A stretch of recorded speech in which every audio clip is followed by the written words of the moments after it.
أعوذ بالله من الشيطان الرجيم بسم الله الرحمن الرحيم والذين يرمون المحصنات ثم لم يأتوا بأربعة شهداء فاجلدوهم 80 جلدة ولا تقبلوا لهم شهادة أبدا وأولئك هم الفاسقون إلا الذين تابوا من بعد ذلك وأصلحوا فإن الله غفور رحيم صدق اللہ العظیم۔ بزرگوں، پیارے بھائیوں، کل گزشتہ ہماری گفتگو یہ چل رہی تھی کہ جو آدمی زنا کرتا ہے وہ نکاح بھی ایسی ہی عورت سے کرنا چاہتا ہے جو زنا کرتی ہے۔ اگر توبہ کر لیا ہے تو پھر اس کا دل نہیں چاہے گا ایسا، بغیر توبہ کے ہی ایسے ہی زندگی گزار رہا ہے زنا کے ساتھ، تو ہر وقت اس کو یہی فکر ہوگی کہ زنا کے لیے کوئی عورت مل جائے، اور اگر کوئی نہیں ملی تو کہا کہ مشرکہ ہی چلے گی، اور کہیں کام نہیں لگتا تو سوچتا ہے کہ یار نکاح ہی کر لو مجبوراً، کہ اس بہانے سے تو کام ہو جاوے۔ آدمی یہ سوچتا ہے کہ لوگ کہتے ہیں یار نکاح ہی کر لینے، کیوں خاموں کا گناہ کر رہا ہے، تو پھر وہ مجبوراً نکاح کرتا ہے، باقی وہ نکاح سے بھی بھاگتا ہے۔ اچھا، قرآن کہتا ہے کہ یہ اچھی چیز کی طرف نہیں جائے گا، اس کا اندر بگڑا ہوا ہے، اس لیے توبہ کر لی ہے تو پھر اس کا خدا سے معاملہ ہے۔ اچھا، اب دیکھیں زنا ہوتا کیوں ہے، اس کے کیا اسباب ہیں۔ علماء کرام نے اس کے اسباب مختلف لکھے۔ ایک تو یہ ہے کہ نظر، مردوں کی نظر زیادہ خطرناک ہے۔ کسی آدمی نے بہت خوب کہا ہے کہ جب عورت روتی ہے کسی وجہ سے تو وہ اپنا ہاتھ منہ پہ رکھتی ہے جب وہ روتی ہے، اور مرد روتا ہے تو اپنا ہاتھ آنکھوں پہ رکھتا ہے، اس وجہ سے کہ عورت کے زیادہ تر گناہ زبان سے ہوتے ہیں اور مرد کے زیادہ تر گناہ آنکھوں سے ہوتے ہیں، اس لیے وہ اپنے آنکھوں پہ ہاتھ رکھتا ہے اور وہ عورت اپنے اس پہ۔ تو پہلی چیز ہے نظر کی حفاظت، یہ نہیں ہوتی تو زنا وجود میں آتا ہے۔ نمبر 2، اسی لیے نظر کی حفاظت ہی کی وجہ سے بازاروں کے اندر زیادہ جانا، عام پبلک پلیس کے اندر جانا، اور ٹیلی ویژن کے اوپر اس طرح کی تصویریں دیکھنا، اس سے آدمی گناہوں کا شکار ہوتا ہے۔ ایسی کتابیں پڑھنا جس کے اندر آدمی کو ہیجان ہوتا ہے۔ دوسرا سبب ہے عورتوں کا بازاروں کے اندر خوشبوئیں لگا کر بغیر پردے کے جانا، بے پردہ نکلنا، اس سے بھی یہ زنا کا وجود ہوتا ہے۔ نبی کریم صلی اللہ علیہ وسلم پر یہ آیت کریمہ جو سورہ احزاب میں آئی ہے، وَقَرْنَ فِي بُيُوتِكُنَّ، ازواج مطہرات کو کہا گیا کہ اپنے گھروں میں بیٹھی رہو۔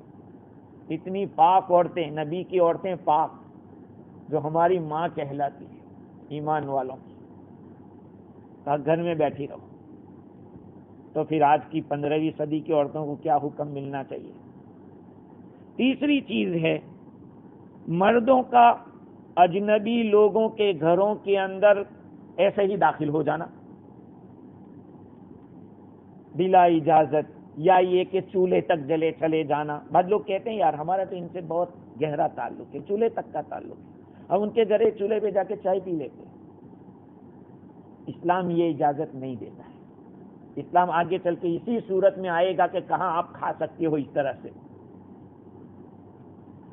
ایک سبب نوجوان مردوں اور عورتوں کا نکاح میں تاخیر کرنا، ڈیلے کرنا، ساری چیزیں موجود ہے، یعنی مہر کا خرچہ موجود ہے اور آدمی بھی صحیح تندرست ہے، کوئی پرابلم نہیں ہے، اس کے باوجود انتظار کر رہا ہے کہ میرا گھر الگ سے بنے گا، میں یہ کماؤں گا، اتنا پیسہ ہوگا، بیلنس تو پھر میں کروں گا، یہ سب انتظار میں آدمی رہ جاتا ہے، تو اس کی وجہ سے سائڈ بزنس پہ لگ جاتا ہے، پھر دوسرے گناہ میں لگ جاتا ہے۔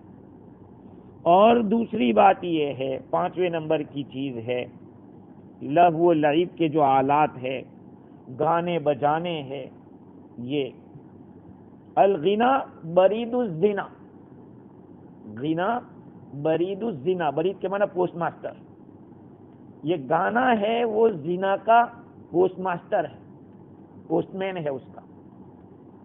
تو گانے سے بہت ساری برائیاں وجود میں آتی ہے، اسی لیے کلبوں کے اندر گانے والیاں ہوتی ہیں، اور وہیں سے ساری برائیاں، گانے کے اندر ایسی چیز ہوتی ہے، اس کو کہا کہ الغنا برید الزنا، یہ سارے اسباب ہیں۔ دوسری بات یہ ہے کہ گھریلو فیملی جو میٹر ہے، جس کو یوں کہیں کہ بیڈ روم کے جو مسائل ہے، اس کا صحیح ڈھنگ سے نہ ہونا، آدمی کا پاک دامن عورتوں سے نکاح نہ کرنا، نیک عورتوں کو تلاش کرو، اخلاق والی عورتیں، اخلاق والی عورتیں ہوگی تو تمہاری غیر حاضری میں بھی اپنی عزت کی حفاظت کرے گی۔ آج صبح میں ہی میرے پاس زمبابوے سے ایک عربی میں قصہ بھیجا میرے دوست نے، اس میں بیان کیا ہے عربی کے اندر کہ ایک دیہاتی آدمی نے بہت ہی خوبصورت اپنے رشتہ دار عورت کے ساتھ نکاح کیا، اور نکاح کے بعد دونوں ساتھ اچھی طرح رہ رہے تھے کہ اچانک شوہر کے رشتہ داروں کے اندر سے کسی سے کچھ پرابلم ہوا، تو اس شوہر نے اس کا مرڈر کر دیا، اور مرڈر کر کے بیوی کو لے کے دوسری جگہ دور رہنے کے لیے چلا گیا۔ جس دوسری جگہ رہنے کے لیے گئے وہاں پہ کوئی بڑے شیخ تھے، بڑے مولانا کہے جاتے تھے، یہ ان کے پاس آتے جاتے تھے، یہ شوہر آتا جاتا تھا اس کے پاس۔ ایک مرتبہ اس شیخ کا اس آدمی کے گھر کے پاس سے گزر ہوا تو اس کی بیوی کو دیکھ لیا، دیکھتے ہی چیزیں ایسی ہے، پاگل ہو گیا اس کے پیچھے۔ اب یہ سوچنے لگا کہ اس کا کچھ حساب کرنا چاہیے، تو اس نے کوئی کام نکالا کہ 3 دن چلتے گاڑی یا سواری میں جاؤ تو 3 دن لگتے تھے، 4 آدمیوں کو کام کے لیے بھیجا، اس کو بھی بھیج دیا اس کے ساتھ کہ تم بھی جاؤ یہ کام کر کے۔ جب وہ گیا تو رات کے وقت اندھیرے میں یہ جس کو شیخ کہا ہے بوڑھا گیا اندھیرے کے اندر، اور اس عورت کے گھر کے پاس جا کر اس نے آواز نکالی، عورت سمجھ گئی کہ کوئی ہے گڑبڑ بات، اس نے پوچھا کہ کون؟ تو کہا میں وہی شیخ ہوں جس کے آپ لوگ آتے جاتے رہتے ہو۔ تو کہا کیا بات ہے؟ کہا بات یہ ہے کہ میں نے جب سے تمہیں دیکھا ہے بس دل و دماغ میں تم ہی سوار رہتی ہو، تو کسی طرح سے ملاقات ہو جائے۔ عورت نے کہا کہ ملاقات تو ہو سکتی ہے، کوئی بات نہیں، لیکن میرا ایک سوال ہے۔ اب انگریزی میں اس کو کیا کہتے ہیں؟ اس کو اردو میں چیستہ کہتے ہیں، چیستہ یعنی اکھاڑوں۔ وہ کوئی سوال ہے کہ اس سوال کا تم جواب دو۔ کہا ٹھیک ہے، بہت اچھا۔ اس عورت نے یہ سوال کیا کہ حتی لا یجیف اللحم یرشون علیہ الملح فمن یصلح الملح اذا الملح فسد۔ بہت قیمتی بات ہے۔ اس نے کہا کہ گوشت بگڑتا نہیں ہے جب تک کہ اس کے اوپر نمک چھڑکتے رہو، گوشت کے اوپر نمک چھڑکتے رہو تو گوشت بگڑتا نہیں ہے، لیکن گوشت ہی وہ نمک ہی بگڑ گیا ہو تو نمک کو ٹھیک کون کرے گا؟ یہ اس نے سوال کیا کہ اس کا جواب لے کے آنا تو پھر ہماری ملاقات ہوگی۔ یہ رات بھر اسی چکر میں رہا، سوچ میں رہا کہ بھئی اس کا جواب کیا ہو سکتا ہے کہ گوشت پر نمک چھڑکتے رہو تو وہ بگڑے گا نہیں، اور جب نمک ہی بگڑ جاوے تو پھر اس کو سدھارے گا کون؟ اب یہ شیخ اپنے جتنے بھی ساتھی بیٹھے ہوئے تھے، دوسرے دن صبح میں دیکھا کہ مجھے تو کوئی جواب نہیں سمجھ میں آیا، اپنے دوستوں کے سامنے یہ سوال رکھ دیا کہ حتی لا یجیف اللحم یرشون علیہ المیل، نمک چھڑکتے رہو تو بگڑے گا نہیں۔ کسی کے پاس کوئی جواب نہیں تھا۔ اس مجلس میں ایک ہوشیار آدمی بیٹھا ہوا تھا، وہ سمجھ گیا کہ اسٹوری کیا ہے۔ سب چلے گئے تو وہ بیٹھا رہا۔ تو شیخ نے کہا یار آپ نے بھی جواب نہیں دیا، آپ سے بھی جواب نہیں بن پڑا۔ کہا ہے جواب تو ہے لیکن میں تنہائی چاہتا ہوں۔ کہا ٹھیک ہے۔ سب چلے گئے تو کہا کہ ایسا لگتا ہے کہ آپ نے کسی ہوشیار اور چالاک عورت کے سامنے کوئی بات رکھی ہے جس کا اس نے انکار کیا ہے اور یہ سوال آپ کو رکھا ہے۔ کہا اس کا مطلب کیا ہے؟ کہا اس کا مطلب یہ ہے کہ خاندان میں اگر کوئی جوان بگڑتا ہے تو اس خاندان کا بوڑھا اس کو سدھارتا ہے، اس کو ٹھیک کرتا ہے، لیکن وہ بوڑھا ہی بگڑ گیا ہو تو اس کو کون سدھارے گا؟ جو وہی بگڑ گیا تو اس کو کون سدھارے گا؟ اس کی آنکھ کھل گئی کہ میں تو لوگوں کو صحیح بات بتا رہا ہوں اور میں ہی یہ دھندے کروں گا تو پھر ہوگا کیا؟ لوگوں کی اصلاح کیسی ہوگی جب خود ہی نہیں رہیں گے تو سیدھے۔ فوراً توبہ کی اور اس سے کہا کہ دیکھیے میرا راز ہے، اس کو تو چھپا کے رکھنا۔ جب عورت دیندار ہوتی ہے، پاک دامن ہوتی ہے، تو پھر چاہے کیسے حالات کیوں نہ آ جائے، غریبی ہی کی نہ آ جائے، فاقہ ہی کیوں نہ آ جائے، آج میرے بھائیوں دیندار عورتوں کی تلاش ہونی چاہیے ہیں۔ اور ایک بات نوجوانوں سے میں خصوصاً کہوں گا کہ لوگ کہتے ہیں کہ لڑکیاں نہیں ہیں، لڑکیاں بہت ہیں، لیکن آپ کو اپنا امپریشن ایسا دکھانا پڑے گا کہ آپ دیندار ہیں۔ آپ لوگ آج بھی فجی کے اندر الحمدللہ ایسے لوگ ہیں جو دیندار لڑکوں کی تلاش میں ہیں کہ اچھا نیک لڑکا ہو۔ ہاں، سبھی مال نہیں مانگ رہے، لوگ یہ چاہتے ہیں کہ ان کی بیٹی کو تکلیف نہ ہو، ان کی بچی کو سکون ملے۔ اگر آدمی کے اخلاق اچھے ہو، دیندار ہو، تو آج بھی ایسا نہیں ہے کہ لڑکیوں کا قحط پڑا ہوا ہے، نہیں، ایسا نہیں ہے۔ خیر، تو یہ زنا کے اسباب تھے، اور زنا کا وجود یقیناً میرے عزیزو پورے خاندان کے لیے بربادی کا سبب ہے۔ اور ایک بات یاد رکھو، اسلام چاہتا کیا ہے؟ اسلام یہ چاہتا ہے کہ ہمارا جتنا بھی، ہماری سوسائٹی، مسلم سوسائٹی امن و امان کے ساتھ رہے، چین اور سکون کے ساتھ رہے۔ میں آپ کو بتاتا ہوں، ابھی میرے ذہن میں ایک بات آئی، وہ یہ ہے کہ انسان کے نزدیک جتنی بھی قیمتی چیزیں ہیں، ان قیمتی چیزوں پر جب ہاتھ پڑتا ہے تو شریعت اس کو سزا دیتی ہے۔ دیکھیے، ایک ہے انسان کا مال، مال پر کوئی ہاتھ رکھتا ہے، چوری کرتا ہے، کہا اس کا ہاتھ کاٹو، شریعت نے حکم دیا چور کے ہاتھ کاٹے جائیں گے۔ ایک بات، انسان کو اپنی ذات بہت پیاری ہے، اگر کسی کی جان لی ہے تو قصاص واجب ہوا کہ اس کے بدلے میں قتل کیا جائے گا۔ اگر کسی کے ساتھ یہ زنا، کہا کہ زنا کی بھی سزا ہے، غیر شادی شدہ نے کیا 100 کوڑے لگیں گے، اگر شادی والے نے گڑبڑ کی ہے تو اس کو سنسار کر کے ختم کیا جائے۔ اگر عزت کا معاملہ ہے، تمہاری عزت پر کسی نے حملہ کیا، اس کے بھی 80 کوڑے۔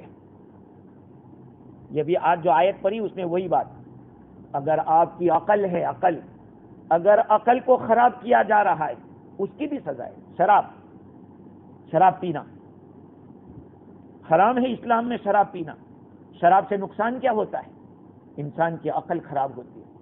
شریعت نے کہا کہ وہ ہمیں برداشت نہیں ہے، ہم نے عقل تم کو دی ہے، لہذا کوئی شراب پیے گا اس کو 80 کوڑے لگائے جائیں گے، ایک ہی گھنٹہ 80۔ اب دیکھیے، عقل قیمتی چیز، انسان کی عزت قیمتی چیز، انسان کی باڈی قیمتی چیز، انسان کی جان قیمتی، انسان کا مال قیمتی۔ شریعت نے ان سب کے اوپر الگ الگ سزائیں رکھی کہ اس پہ جو کوئی ہاتھ رکھے گا تو اس کو ہم نہیں چھوڑیں گے۔ کیوں؟ اسلام یہ چاہتا ہے کہ ہماری سوسائٹی تمام کرائم سے پاک صاف رہے۔ اسلام یہ چاہتا ہے کہ کرائمز نہیں ہونے چاہیے، کرائم سے پاک ہونا چاہیے، یہ اسلام چاہتا ہے۔ سمجھ رہے ہیں؟ دیکھیے اس آیت میں اللہ تعالیٰ کیا فرماتے ہیں، ترجمہ سنیے، آپ کو سمجھ میں آئے گا کہ کتنی اللہ تعالیٰ نے مسلمانوں کی مال عورتوں کی کتنی حفاظت کی اور عزت کی کتنی حفاظت کی. والذین یرمون المحصنات ثم لم یأتوا بأربعة شہداء فاجلدوہم 80 جلدہ. اور وہ لوگ چاہے مرد ہو یا عورت، اور وہ لوگ جو پاک دامن عورت پر الزام لگاتے ہیں زنا کا، پھر وہ 4 گواہوں کو نہیں لا پاتے تو ان کو 80 کوڑے لگاؤ. وَلَا تَقْبَلُوا لَهُمْ شَهَادَةً أَبَدًا، اور ان کی گواہی کو کبھی بھی قبول مت کرو. وَأُولَئِكَ هُمُ الْفَاسِقُونَ، اور وہی لوگ فاسق ہیں. إِلَّا الَّذِينَ تَابُوا مِن بَعْدِ ذَلِكَ وَأَصْلَحُوا، مگر وہ لوگ جنہوں نے توبہ کر لی اس کے بعد اور اپنا معاملہ درست کر لیا. فَإِنَّ اللَّهَ غَفُورٌ رَحِيمٌ، بے شک اللہ تعالیٰ بخشنے والا رحم کرنے والا ہے. اس آیت کریمہ میں چاہے مرد الزام لگائے زنا کا عورت کے اوپر، یا عورت زنا کا الزام لگائے دوسری عورت پر یا کسی مرد پر، سب کا ایک ہی حکم ہے. زنا کا الزام اگر کسی نے لگایا ہے تو اس کی یہ سزا ہے. ہاں، زنا کی سزا بہت کڑی ہے. کیا کڑی؟ کہا کہ قتل بھی کیا جا سکتا ہے. تو اس کے ثبوت کی شرائط بھی اتنے کڑے ہیں. اس کے ثبوت کی شرائط کیا؟ 4 گواہ لاؤ. اور کیسے گواہ؟ ہم نے بند دیکھا تھا، نہیں چلے گا. ایک کمرے میں ان کو بند دیکھا، نہیں چلے گا. سرما کی جو سلائی ہوتی ہے نا، آنکھ میں سرما لگاتے ہیں، کہا وہ جو سلائی بوتل میں کیسے جاتی ہے ایسے دیکھا ہو تو پھر زنا کا ثبوت ہوگا. کسی نے بوسہ لیتے دیکھ لیا اور کہہ دیا کہ آج میرے عزیزو بالکل زبان کے اوپر ایسے ہی نکل جاتا، ارے وہ تو زنا کرتی، تم نے دیکھا تھا، وہ عورت تو زنا کرتی، تم نے دیکھا تھا. کتنا بڑا لفظ ہے یہ، کتنا بھاری لفظ ہے. اگر ثابت ہو جائے، اگر وہ آدمی اسلامی حکومت ہو اور وہ کیس کر دے کہ اس نے مجھے ایسا کہا ہے، تو پھر اس کو ثابت کرنا پڑے گا. ثابت کرنے پہ بھی کیا ہے، 4 گواہ چاہیے، اور چاروں کے چاروں بیک وقت گواہی دے، اور سیم گواہی دے کہ ہم نے یہ کرتے فلاں جگہ دیکھا. ایسے ہی نہیں ہے. زنا کی سزا اتنی کڑی، اس کو پہلے ثابت کرو. ثابت ہو تو 4 گواہ رکھے. زنا کے اندر چوری کے لیے تو 2 گواہ، اور دوسری سزاؤں کے لیے 2 گواہ. اور وہ بھی یاد رکھیں، زنا کے اندر عورتوں کی گواہی نہیں چلے گی. حدود کے اندر عورتوں کی گواہی نہیں چلتی، وہاں بھی مردوں کی گواہی. آگے چل کے ایک مسئلہ آئے گا. ایک صحابی نے حضور سے پوچھا کہ اگر میری بیوی اس طرح کرتی ہے تو کیا میں 4 آدمیوں کو ڈھونڈنے کے لیے جاؤں؟ اس پہ آیت آئی ہے کہ میاں بیوی نے، اگر میاں نے بیوی پر الزام لگایا تو کیا ہوگا. دین ہے میرے بھائیوں. یہاں پہ بعض علماء نے لکھا کہ دیکھ لو، نماز روزے ہی صرف دین نہیں ہے، یہ بھی دین ہے. اسی لیے بعض کتابوں میں روایت آئی کہ ایک حد کو جاری کرنا، ایک سزا کو نافذ کرنا 40 دن بارش برستی رہے اس سے افضل ہے. 40 دن کی بارش برستی رہے، رحمت ہے اللہ کی بارش کا، اس سے بہتر ہے. خیر، تو ما قبل میں زنا کا تذکرہ تھا، اس کی سزا بیان کی گئی. اب اللہ تعالی بغیر شرعی ثبوت کے کوئی کسی کے اوپر اس طرح کا زنا کا الزام لگاتا ہے تو اس کی سزا بتلاتے ہیں. کیا ہے؟ پہلی بات تو یہ ہے کہ جو الزام لگانے والے ہیں، چاہے مرد ہو یا عورت ہو، جس پر الزام لگایا جا رہا ہے وہ پاک دامن ہو، جس پر لگایا گیا ہے وہ، جس کے کیریکٹر سے لوز ہے، اس کے بارے میں کہا تو پھر اس کی یہ سزا نہیں ہوگی. ایک تو آزاد ہو جس کے اوپر الزام لگایا گیا ہے، دوسرا مسلمان ہو، تیسرا عقل مند ہو، اور چوتھا پاک دامن ہو. پاک دامن کا مطلب یہ کہ اس سے پہلے اس پر کوئی ایسا الزام نہ لگا ہو، اس کے کیریکٹر کے اوپر کوئی انگلی نہ اٹھائی گئی ہو.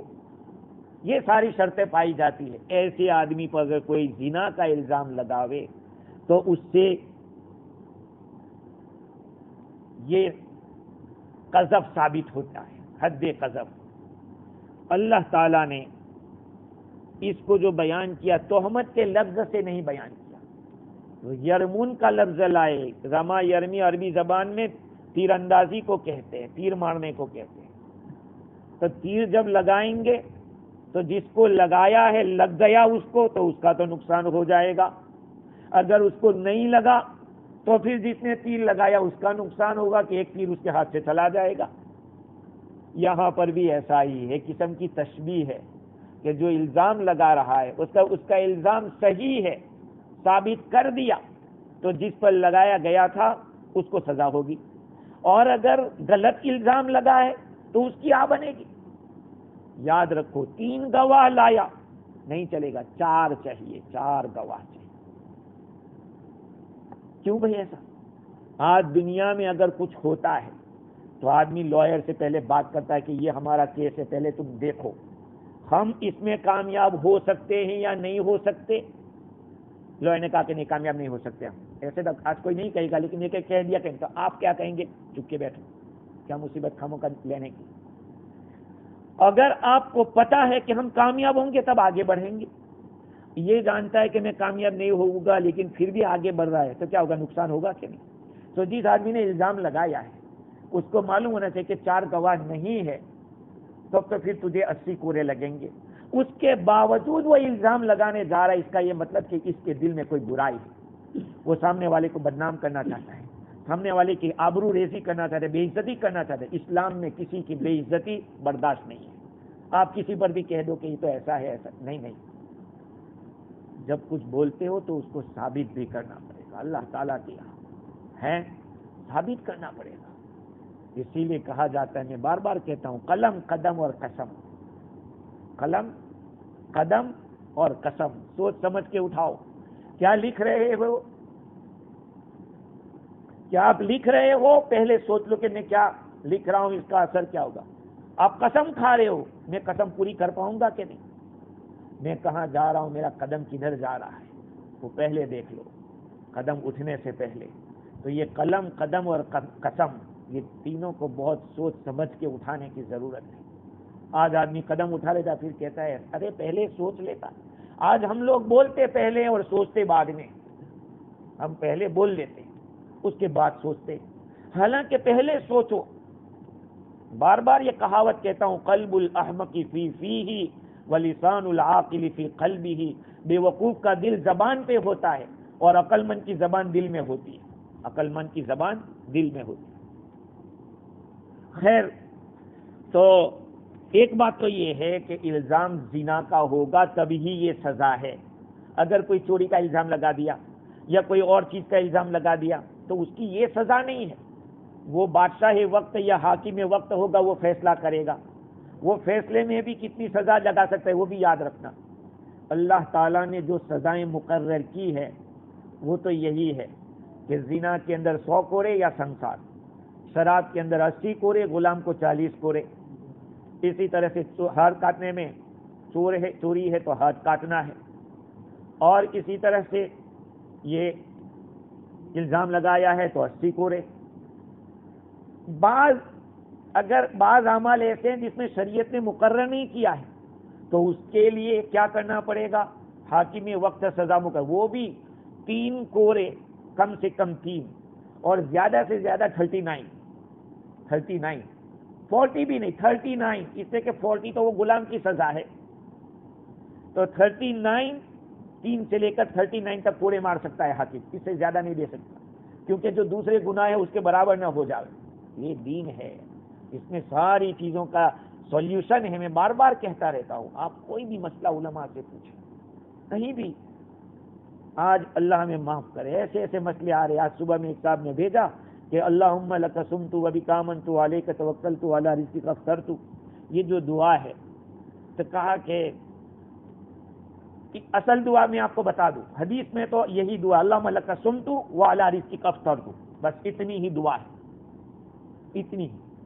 وہ باقی جو اضافہ کیا ہے تو وہ علماء نے اس کا میننگ اچھا تھا اس لیے اضافہ کیا ہے، لیکن ایک صاحب تو کہنے لگے اللہم لک صمت وعلی رزقک افطرت، یہ روایت یہ دعا کرنی نہیں چاہیے. یہ اہل حدیث خیال کے لوگ جن کن کا حوالہ دیتے ہیں وہ بھی ہمیں پوچھو, اور جن کا حوالہ دے رہا ہے ان کا نام بھی ہمارے پاس, انہوں نے تو کہا ہے کہ یہ روایت ہے, ان کو فالو کر سکتے ہیں.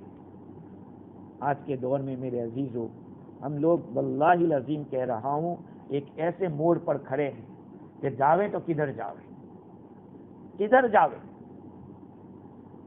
چھوٹے چھوٹے مسئلے کے اوپر اذان ہوتی ہے تو افطار کیا جائے یا نہ کیا جائے. پوری لاسٹ ایئر بھی, اگلے سال بھی اس طرح کی بات. سورج ڈوب گیا, افطار کا ٹائم شروع ہو گیا, بات خلاص ہو گئی. اذان کا بھی ٹائم ہو گیا ہے, افطار کا بھی ٹائم شروع ہو گیا. حضور اکرم صلی اللہ علیہ وسلم کی میں حدیث سے ثابت کرتا ہوں کہ اذان کے وقت کھا سکتے ہیں. حضور صلی اللہ علیہ وسلم نے کیا فرمایا تھا کہ حضرت بلال کی اذان ہو تب بھی کھاتے رہو, جب تک کہ عبداللہ ابن ام مکتوم اذان نہ دے. تہجد کی اذان دیتے تھے اس وقت, تو کہا اذان ہوتی ہے کھاتے رہو. تو اذان کے وقت کھانا منع ہوتا تو بھائی کیا کھاتے ہوئے بات نہیں کر سکتے؟ تو کھاتے ہوئے جواب بھی دے سکتے. رائے کا پہاڑ بنانا اور چھوٹی بات کو اتنی بڑی بنا دینا, ایسا ہی ہے. کسی نے کہا کہ کھٹمل کا خون پاک ہے کہ ناپاک؟ ارے حضرت حسین کی شہادت ہو گئی, کوئی پوچھنے نہیں گیا کہ وہ خون کیسا تھا, اور اس کا پوچھتے ہیں. ہم ایسے دور میں آج ایسے موڑ پر کھڑے ہیں میرے بھائیوں کہ ہمیں پوچھ کے کرنا چاہیے, اور جس کو آپ کو بھروسہ اسی کو پوچھیں, ورنہ وہ کہتے ہیں کہ ہر جگہ ہاتھ ماریں گے تو پھر الٹی سیدھی چیزیں بھی آ سکتی ہے ہمارے پاس. انڈیا سے میرے پاس میسج آیا تھا تو میں نے جواب دیا کہ دیکھو مانا اچھا ہے, کرتے رہو, یہ سمجھ کے مت کرو کہ حضور نے بھی یہ پڑھا ہے. اور بات کہتے ہیں کہ افطاری کرنے کے بعد دعا پڑھو, یہ افطاری کے بعد اللہم لک صمت کی دعا بعد میں پڑھو. ابھی قد قامت الصلاۃ کے معنی اذان نماز کھڑی ہو گئی, کہاں کھڑی ہوئی؟ پھر بھی تو اقامت کرنے والا بولتا ہے قد قامت الصلاۃ, قد قامت الصلاۃ, اقامت, نماز کھڑی ہو گئی. اس کا مطلب کہ کھڑی ہو رہی ہے تو میں افطار کر رہا ہوں. یہ بات ہے آج کے دور میں واقعتاً بہت مشکل مسئلہ ہے. خیر, اللہ تعالیٰ فرماتے ہیں کہ وہ لوگ جو پاک دامن عورتوں پر الزام لگاویں پھر 4 گواہ کو نہ لا سکیں.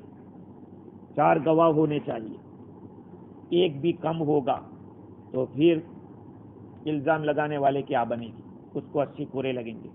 فجلدوہم 80 جلدہ, ان کو 80 کوڑے لگاؤ. لیکن یہ جو کوڑے لگیں گے وہ زنا کے کوڑے سے تھوڑے ہلکے رہیں گے. زنا کے اندر تو کپڑا نکال دیا جائے گا, کپڑا کپڑے نکال کے کوڑے لگیں گے. اس کے اندر کپڑا تو رہے گا لیکن سویٹر نہیں چلے گا. کوئی سوچے کہ سویٹر پہن کے جاؤں, نہیں. اور جو کوڑا ہوگا وہ چمڑے کا ہوگا, اس لیے کہ جلد کا لفظ آیا ہے فجلدو, وہ چمڑے کا ہوگا. اتنے زور سے بھی نہ مارا جائے کہ مر جاوے, ایسی جگہ بھی نہ مارا جائے کہ وہ اس وقت بیکار ہو جائے. جیسے کہ سر میں مارا تو ہو سکتا ہے عقل چلی جاوے, شرمگاہ میں مار دیا تو ہو سکتا ہے کہ وہاں گڑبڑ ہو جاوے. اسلام ہے میرے بھائی, ہر چیز کی لمٹ ہے, ہر چیز کی باؤنڈریز بتلائی ہے. یہ تو ایک سزا ہو گئی دنیا کی, دنیا کی ایک سزا یہ ہوئی کہ 80 کوڑے. دوسری سزا دنیا کی, وَلَا تَقْبَلُوا لَهُمْ شَهَادَةً أَبَدًا, اور ان کی گواہی کبھی بھی قبول مت کرنا. ان کی گواہی کبھی بھی قبول مت کرنا. توبہ کر لے تب بھی, کہا توبہ کر لے تو ٹھیک ہے, اس کی گواہی چاند کے بارے میں قبول کی جائے گی, یا یہ کہ کوئی حدیث بیان کر رہا ہے تو اس میں چلے گی, ورنہ لوگوں کے معاملات میں اس کی گواہی نہیں چلے گی. مثال کے طور پر انہوں نے کہا کہ میرے اوپر اتنے $1000 ہے, اور وہ آدمی گواہ کے طور پر لائے, اس کی گواہی نہیں چلے گی. کیونکہ ایک بندے کے اوپر پیسہ لازم ہو رہا ہے, کہا نہیں ایسے نہیں چلے گا. سمجھ رہے ہیں بات؟ تو یہ دوسری سزا ہے. لا تقبلوا لهم شهادة ابدا, ان کی گواہی کو کبھی بھی قبول مت کرو. اچھا, اگر یہ بندہ توبہ کر لیتا ہے جس سے الزام لگانے سے, تب بھی توبہ سے حد ساقط نہیں ہوگی. وہ اگر توبہ کر لے کہ میں اب الزام نہیں لگاؤں گا, میں نے غلط کیا, نہیں چلے گا, سزا تو لگے گی. ہاں, اگر جو جس کے اوپر الزام لگایا گیا ہے وہ اگر معاف کر دیتا ہے تو پھر معاف ہو سکتی ہے. اصل میں یہ جو کسی پر الزام لگایا یہ حق اللہ بھی ہے، حق العبد بھی ہے. اللہ تعالیٰ نے منع کیا ہے اس لیے تو اللہ کا حق ہو گیا.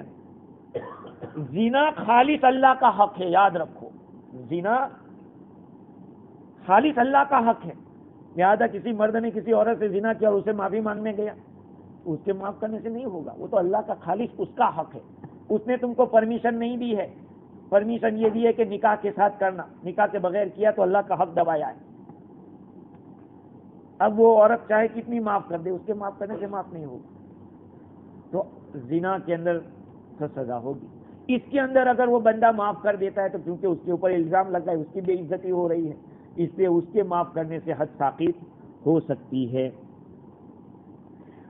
الا الذین واولئک هم الفاسقون، اور وہ لوگ فاسق ہیں، وہ لوگ حد سے نکلے ہوئے ہیں.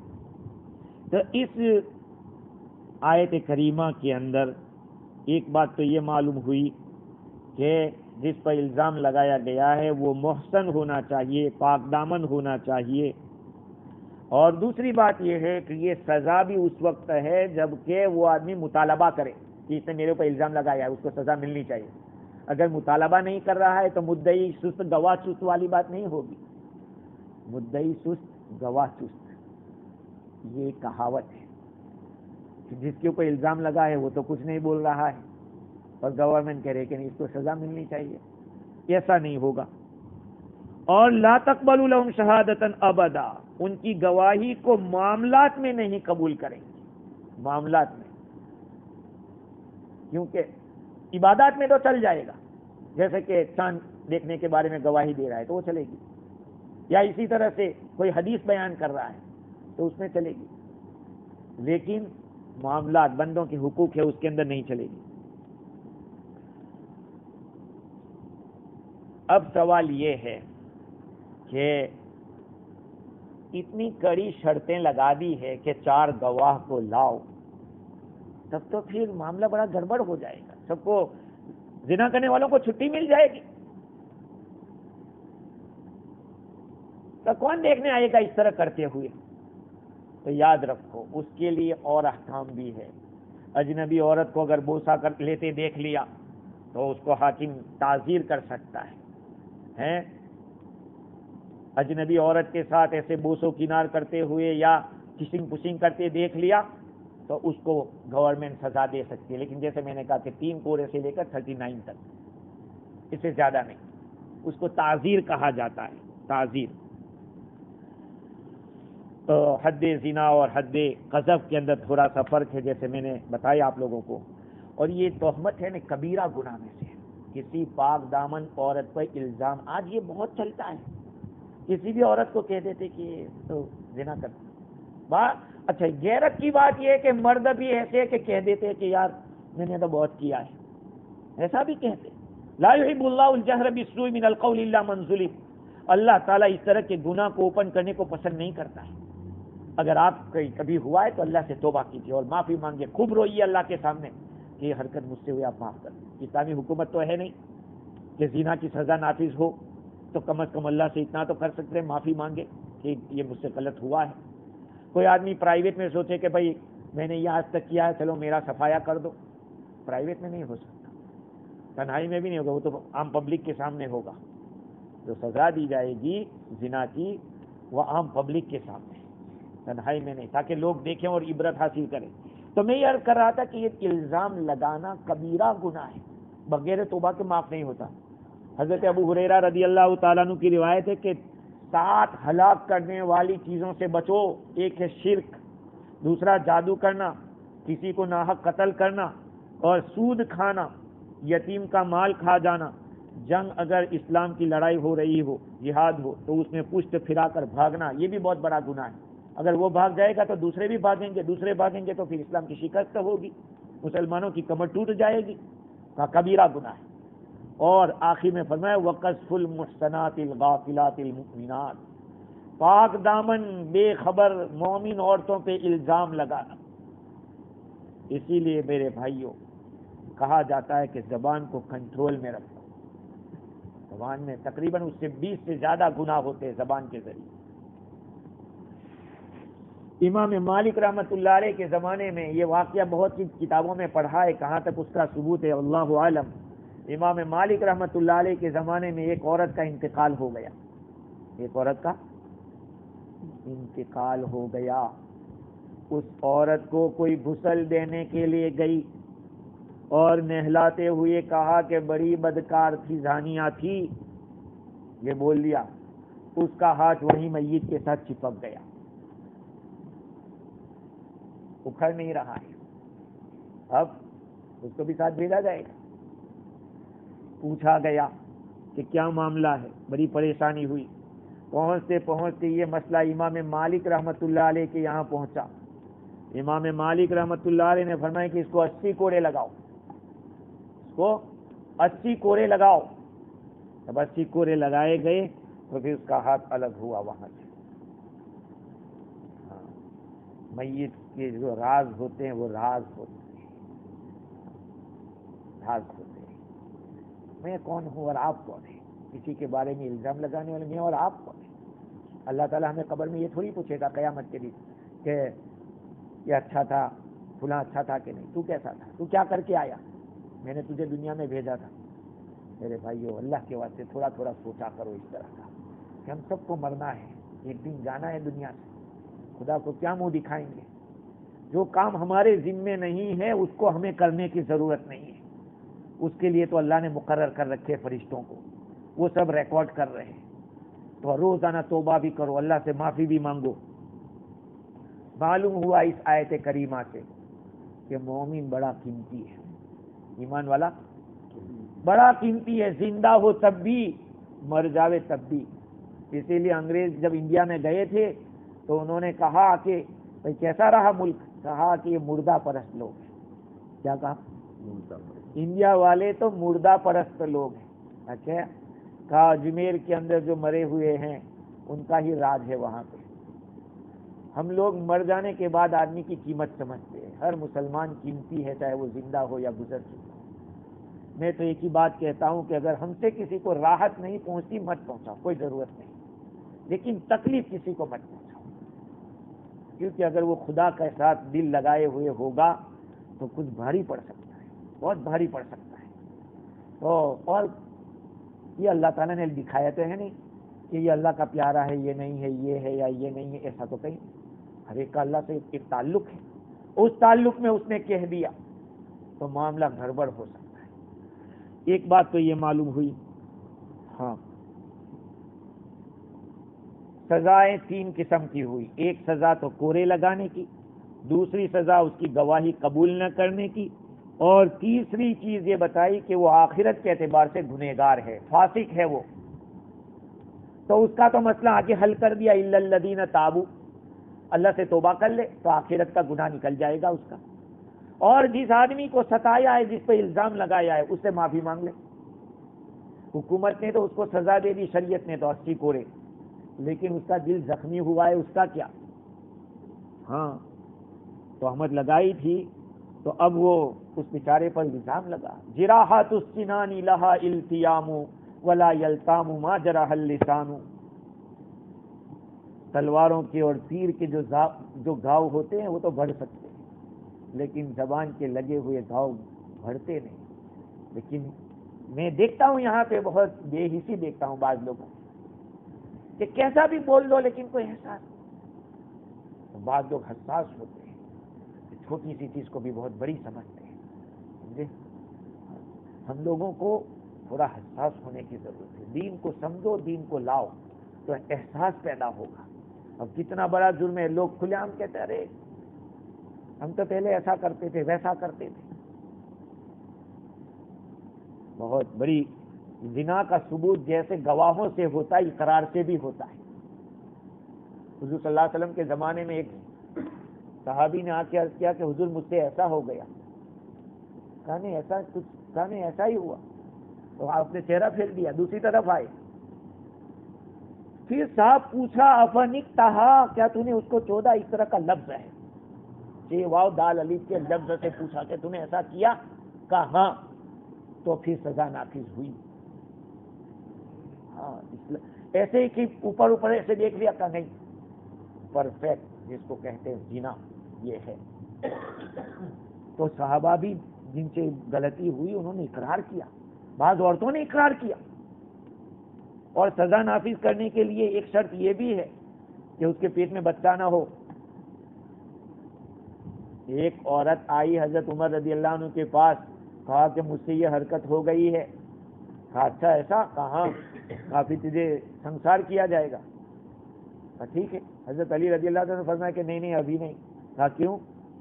کہا اس کے پیٹ میں بچہ ہے، جب تک بچہ روٹی کھاتا نہ ہو وہاں تک کیسے اس کو، اگر یہ مر جائے اس کو قتل کرے تو بچہ بھی مر جائے گا اس کے ساتھ۔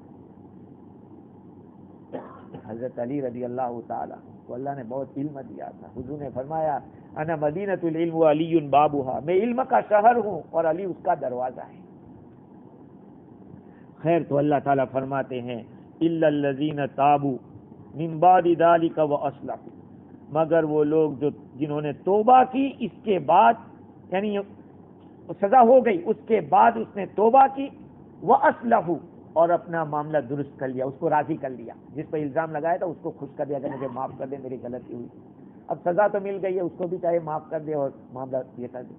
فإن اللہ غفور رحیم، بے شک اللہ تعالیٰ بخشنے والے رحم کرنے والے ہیں۔ علماء کرام نے لکھا ہے کہ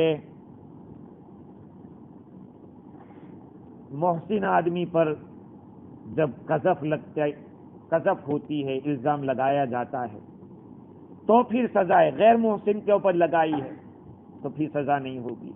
یعنی جس آدمی کے کیریکٹر سے ایسے ہی غلط ہے تو اس پہ لگا دیا تو اتنا محترم ہے بھی نہیں کہ اس کے لیے اس کو 80 کوڑے لگائے جائیں، اس وقت تعزیر ہوگی۔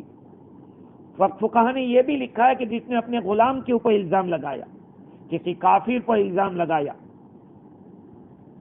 یا کسی مسلمان کو کہا یہ فاسق ادھر آ، فاسق کہا، یا پھر کسی کو یہ چور کہا، یا دیوس کہا، یا یہ شرابی کہا، یہ سود خور کہا، یا یہ زانیہ کے بیٹے کہا، یہ فاجرہ کے بیٹے کہا، یہ جتنی بھی چیزیں ہیں، یا پھر یہ چوروں کا گھر، ان سب الفاظ سے تعزیر واجب ہوتی ہے، تعزیر سزا ہوتی ہے، لیکن جیسے میں نے کہا 3 کوڑوں سے لے کر 39 کوڑے تک درے ایسے لگیں گے۔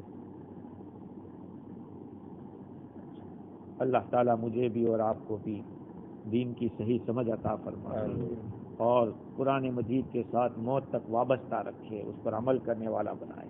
وآخر دعوانا الحمدللہ۔